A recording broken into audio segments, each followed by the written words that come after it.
Z nami je zdaj profesor Simon Ličen, izredni profesor za športno novinarstvo na Univerzi Penn State. Gospod Ličen, v Sloveniji nas seveda najbolj zanima, kaj ta prodaja pomeni za Luko Dončića, okrog katerega so dosedanji lastniki gradili novo ekipo, s katero naj bi napadli šampionski prstan. Luka je ob tej novici zapisal, slišali smo, veselim se srečanja z Joshom in Bobom, da skupaj začnemo graditi nekaj posebnega za Los Angeles in njegove navijače. In dober večer seveda.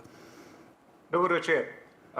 Njegov položaj kljub spremembi lastništva ni v nevarnosti. Poleti je tudi sam sodeloval pri sestavi nove ekipe in svetoval zdaj odhajajočemu lastniku. Na novico se je javno odzval kot prvi med člani ekipe in s tem pravzaprav potrdil tudi svojo novo vodstveno vlogo po odhodu LeBrona Jamesa iz ekipe.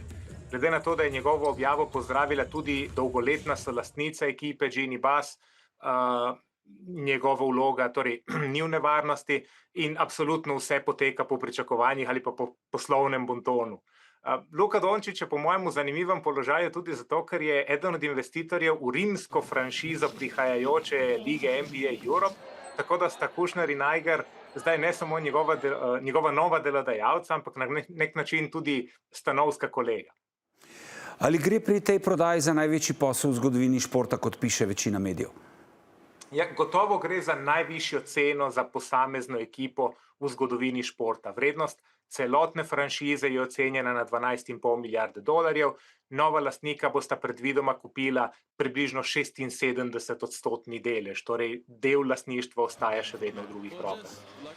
Ta prodaja ni bila pričakovana, ker je prejšnji lastnik Mark Walter franšizo kupil šele pred približno letom dni. In kot je v prispevku povedal košarkar Chris Bosh, sta mu nova lastnika ponudila 25% več, kot je sam plačal. Zdaj, pogovarjamo se o finančnih investitorjih in 25% donos v enem letu je za investitorja seveda ponudba, ki jo ne more odkloniti. Je pa res zanimiv kupec ekipe, Josh Kushner oziroma njegov investicijski sklad Thrive Eternal. Ta je res bil glavni investitor v tem spodletelem poskusu privatizacije svetovnega prvenstva v nogometu. In glede na to, da se tisti načrt ni izšel, je pa zamajal do temeljev vodstvo Svetovne nogometne zveze.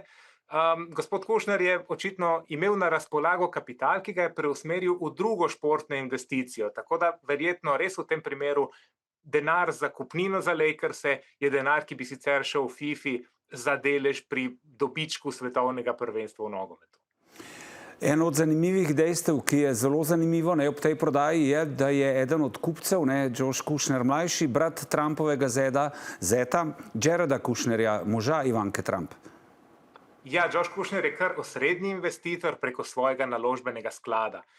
Bela hiša je včeraj celo morala sporočiti, da s prodajo nima ničesar, da v to prodajo ni vpletena. In to je morala storiti, ker je nekatere ameriške zvezne agencije trenutno preiskujejo nekatera druga nešportna podjetja, ki so v lasti odhajajočega lastnika Marka Walterja. Namreč je običaj, da za lastnike na tem nivoju običajno ima v lasti več športnih investicij in tudi več podjetij in tako dalje. Drugi investitor je Bob Iger, kot smo tudi slišali v prispevku, ki je bil 20 let predsednik uprave medijske in zabavne korporacije Disney. Tako da se na entertainment gotovo spozna. Iz političnega vidika Iger je pred leti podpiral predsedniško kampanjo Hillary Clinton, kasneje pa je vstopil v strateški svet, ki ga je imenoval ravno predsednik Trump. Ta kombinacija, ta lastniški par je najprej želel odpreti novo franšizo lige NBA v Las Vegasu. Očitno se jima je ponudila priložnost ali pa očitno sta se odločila poskusiti kupiti delež v že uveljavljeni ekipi, v uveljavljeni franšizi. Na nek način sta ubrala krajšnico, ki pa je hkrati tudi veliko bolj zanesljiva pot do uspeha, športnega in poslovnega. Nazadnje pa še to, velike korporacije so pač vse bolj prisotne v lastništvu športnih ekip, v Združenih državah, drugod po svetu, navsezadnje tudi v Sloveniji, in kjer je veliko denarja, tudi politika ni nikoli prav zelo daleč. Res je. Najlepša hvala, gospod Ličen. Hvala, lep večer.